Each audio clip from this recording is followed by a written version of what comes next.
शुभविवाह या मालिकेच्या 28 नोव्हेंबरच्या भागामध्ये रागिणी सांगत असते, सोपं वाटलं का भूमी, तुला सोपं वाटलं का माझ्याशी पंगा घेणं? रागिणी पटवर्धन यांच्या वाटेला जाणं तुला सोपं वाटलं का? माझ्या वाकड्यात जाशील ना आणि तोंड उघडशील ना तर ना माझ्याकडे एकच उपाय आहे. यावर ती भूमी सांगत असते, आत्या पण माझं आणि तुमचं वाद आहे ना, मग या सगळ्यामध्ये प्रशांतला का तुम्ही ओढताय? यावर ती रागिणी म्हणते, तेच तर सांगते ना, नाक दाबलं की तोंड उघडतं, पण आपल्या केसमध्ये थोडंसं वेगळं आहे. नाक दाबलं की तोंड बंद होतं. तुझं तोंड कायमचं बंद करण्यासाठी मला प्रशांतला किडनॅप करावंच लागलं. भूमी सांगते, पण प्रशांतचा या सगळ्याशी काहीही संबंध नसताना त्याला एवढी मोठी शिक्षा का? यावरती रागिणी म्हणते, कारण तू माझ्या विरोधात गेलीस आणि प्रशांतला हेरगिरी करायला पाठवलंस, म्हणजे स्वतःच्या कामासाठी प्रशांतचा वापर केलास आणि तो पण डिटेक्टिव्हगिरी करत होतास ना, म्हणून त्याला ही शिक्षा. यावरती भूमी सांगत असते, मी तुमच्या हात जोडते, पाया पडते, प्लीज प्लीज प्रशांतला काही करू नका.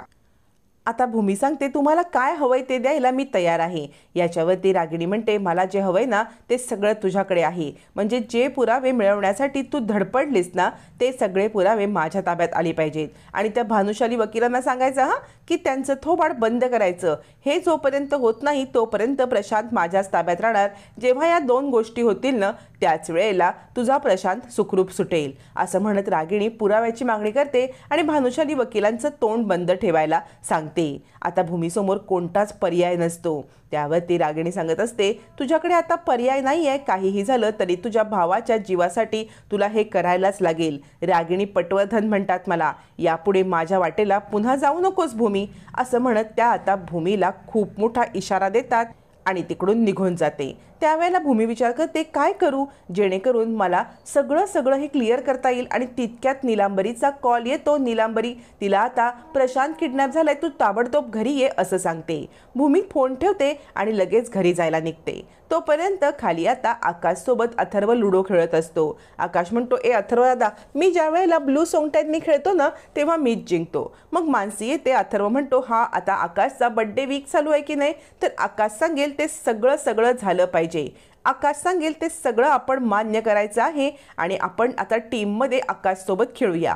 तितक्यात भूमी येते. आकाश म्हणतो, ठीक आहे, सायकल राणी आणि मी एक टीम, अथर्वदादा आणि मानसी वहिनी एक टीम. याच्यावरती भूमी सांगते, आकाश मला ना बाहेर जायचं आहे, माझं थोडंसं महत्त्वाचं काम आहे. आकाश म्हणतो, असं कसं? माझा बड्डे वीक चाललाय ना सायकल राणी, मी तुला कुठे जाऊ देणार नाही. मानसी म्हणते, अगं ताई ऐक ना, तुला पण काय इतका हट्टपणा करायचा आहे? म्हणजे भाऊजी म्हणतायत ना की त्यांच्यासाठी तू जरा थांब म्हणून, तर तू थांब की. याच्यावरती आता भूमी चिडते आणि म्हणते, मनू दरवेळेला हे असं वागून चालत नसतं. माझं खरंच महत्त्वाचं काम आहे तर आहे महत्त्वाचं काम, तुला समजत नाही आहे का मी काय सांगते ते? असं म्हणत आता कधी न चिडणारी भूमी चिडले म्हटल्यावरती सगळेच जण गप्प बसतात आणि भूमी निघून जाते.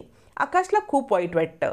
त्यावेळेला अथर्व म्हणतो, खरंच काहीतरी वहिनीचं काम असेल म्हणून ती गेली असेल. आकाश तू नको बरं वाईट वाटून घेऊस. पण आकाश चिडतो आणि आपल्या रूममध्ये जातो. इकडे मानसी अथर्व एकमेकांकडे पाहतात. नक्की ताईला काय झालं आहे?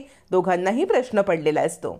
तोपर्यंत इकडे निलांबरी रडत असते आणि माधवराव म्हणतात, नीलू अगं काय झालं नक्की सांगशील का? निलांबरी म्हणते, काही माहीत नाहीये, फक्त किडनॅपरचा फोन आला होता की तुमच्या प्रशांतला आम्ही किडनॅप केलंय, काय हवंय काय नाही काहीच बोलले नाही.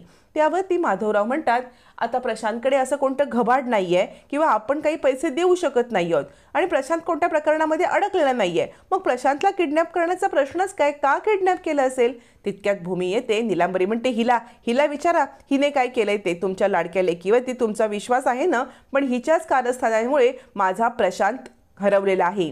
हिने त्याला हेरगिरी करायला सांगितली, म्हणजे इतकी हेरगिरी करायची हिला आग होती ना, तरी हिने स्वतः हेरगिरी करायची. माझ्या मुलाला या सगळ्यामध्ये का अडकवलं? असं म्हणत ती आता भूमीला ढकलते. भूमीला प्रश्न पडतो की हिला समजवू तरी कसं? भूमी सांगत असते, आई काळजी करू नकोस, प्रशांत सुखरूप घरी येईल.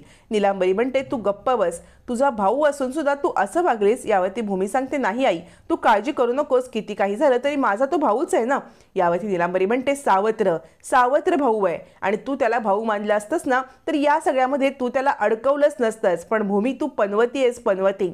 माझ्या मुलांच्या आयुष्याला लागलेली पनवती आहेस. माझ्या पुन्नोचं आयुष्य खराब केलंस आणि त्यानंतर प्रशांतचं आयुष्य खराब करतेस. तू न अवदस आहेस, अवदसा. या घरामध्ये जेव्हापासून आलेस ना किंवा या घरामध्ये वावरतेस ना, या घरातील लोकांना त्रास देण्यापलीकडे तू काहीच केलेलं नाहीयेस. या जगात आलीस ना तेव्हा स्वतःच्या आईला खाल्लंस आणि अशी अवदसा माझ्या घरात नको. असं म्हणत इकडे आता नीलांबरी तिची लिमिट क्रॉस करते, भूमीला अवदसा आणि वगैरे काहीतरी बोलते. मग माधवरावांचा पारा चढतो आणि ते नीलांबरीच्या एक खाडकन थोबाडीत लावून देतात. नीलांबरीला हे अनपेक्षित असतं. अचानक बसलेल्या थोबाडीतमुळे नीलांबरी गडबडते आणि माधवरावांकडे पाहते. भूमी म्हणते, बाबा काय केलं तुम्ही? यावरती माधवराव म्हणतात, बघितलंस ना, बघितलंस ही कशी बोलते ते? हिच्या जिभेला काही हाड आहे का? तुला इतकं बोलण्याची काय हिला गरज पडलेली आहे? नीलांबरी म्हणते, मी फक्त बोलली आहे, पण हिने केलेलं आहे. हिने माझ्या प्रशांतच्या जीवावरती उठले. एका आईला काय वाटतं हे तुम्ही नाही समजू शकत. आणि हिलाच विचारा ना हिने काय केलं ते. माधवराव म्हणतात, काय बोलते बघ ही. म्हणजे हिच्या जिभेला काही हाड नाही आहे आणि कुणाबद्दल काय बोलावं हिला कळत नाही आहे. मी गप्पपणे कसं ऐकून घेऊ? भूमी सांगते, तुम्ही सगळ्यांनी शांत व्हा. पण मी तुम्हाला सगळ्यांना एक वचन देते, काहीही झालं तरी प्रशांतला सुखरूप सोडवून मी घरी आणेन. आणि भूमी आता निघते. भूमी निघत असताना ती आता कारमध्ये बसते, तर कारमध्ये पेपरमध्ये रॅप केलेलं काहीतरी असतं. मग भूमी ते पाहते तर त्याच्यामध्ये प्रशांतचा टी शर्ट असतो. रक्ताने माखलेला प्रशांतचा टी शर्ट बघता भूमी खूप घाबरते आणि तेवढ्यात रागिणीचा मेसेज येतो. रागिणीने तिला फोटो पाठवलेला असतो प्रशांतचा. भूमी रडायला लागते. प्रशांत, प्रशांत. प्रशांतचा आता हा फोटो बघून त्याला एकदम विचित्र अवस्थेत बांधलेलं असतं आणि प्रशांत बेशुद्ध असतो. भूमी खूप हादरते आणि ती रागिणीला कॉल करते, आत्या प्रशांत कुठे आहे? काय केलं तुम्ही त्याच्यासोबत? यावरती रागिणी तिला सांगते, मी तुला सांगितले ना, आकाशचा वाढदिवसापर्यंत मला सगळे पुरावे माझ्या ताब्यात हवेत. भानुशाली वकिलांचं तोंड बंद झालेलं पाहिजे, तर आणि तरच तुझा प्रशांत तुझ्याजवळ येईल. हे साधी अट तुला मान्य नसेल तर मात्र प्रशांतला वैकुंठाला पाठवायला मी कमी करणार नाही. म्हणजे व्हीलचेअरवरती बसलेल्या एका बापाला त्याच्याच मुलाला अग्नी येताना कसं वाटेल आणि हे सगळं तुझ्यामुळे घडतं म्हणून तुला कसं वाटेल हे तू बघ भूमी, आणि लवकरात लवकर ठरव. पुरावे माझ्यापर्यंत पोहोचले आणि त्या भानुशाली वकिलांचं थोबाड तू बंद केलंस की सगळं काही सुरळीत होईल. असं म्हणत रागिणी आता भूमीला खूप त्रास देत असते आणि भूमी आता विचार करते, काय करू? या सगळ्यामध्ये आता मला प्रशांतला सोडवण्यासाठी काहीतरी करायला पाहिजे. भूमी घरी यायला निघते आणि तिच्या मनात सतत प्रशांतचा विचार चालू असतो. म्हणजे आपल्यामुळे प्रशांतवरती अन्याय झाला. प्रशांतने दरवेळेला आपल्यासाठी किती काय काय केलं. आपल्याला मदत करण्यासाठी प्रशांत धडपडत होता. पण आज आपल्यामुळे प्रशांतवरती ही अवस्था आली. भूमीला स्वतःलाच खूप वाईट वाटतं आणि भूमी उदास होते. प्रशांतला सोडवण्यासाठी आता सगळे पुरावे आणि सगळं जर रागिणीकडे दिलं तर आकाशच्या जीवाला धोका आहे. भूमीला इकडे आड आणि तिकडे वीर असं झालेलं असतं. प्रशांतला वाचवावं तर आकाशचा जीव धोक्यात, आकाशला वाचवावं तर प्रशांत ऑलरेडी अडकलेला आहे. भूमी या सगळ्यामध्ये सगळ्या चक्रव्यूहामध्ये अडकलेली असते आणि रागिणीने तिला अजून अडकवण्यासाठी प्रयत्न चालूच ठेवलेले असतात. तोपर्यंत आकाश उदास होतो, कारण भूमी त्याला न खेळता न काही बोलता निघून गेल्यामुळे आकाशला खूप वाईट वाटलेलं असतं आणि आकाश रागिणीच्या रूममध्ये येतो. रागिणी या संधीचा फायदा घेते आणि म्हणते, हे बघ, तुझी सायकल राणी हल्ली बदलणे. म्हणजे नवरा बायकोने एकमेकांपासून काही लपवायचं नसतं, पण तुझी सायकल राणी तुला सांगत नाही ती कुठे चालले, ती काय करते, आणि तरीसुद्धा तू सायकल राणी करत असतोस. मग आता इकडे आकाशच्या मनात येतं की खरंच सायकल राणी माझ्यावरती प्रेम करत नाही, माझ्यापासून काहीतरी लपवते. म्हणून आकाश रागवून बसतो, अंगावरती पांघरून घेतो आणि भूमीसोबत कट्टी घेतो. भूमी म्हणते, आकाश बोल ना, आकाश बोल ना माझ्याशी. पण आकाश काही बोलायला तयार नसतो. तोपर्यंत रागिणी नीलांबरीकडे येते आणि म्हणते, तुमचा मुलगा तुम्हाला जर हवा असेल तर हे सगळं भूमीच्या हातामध्ये आहे.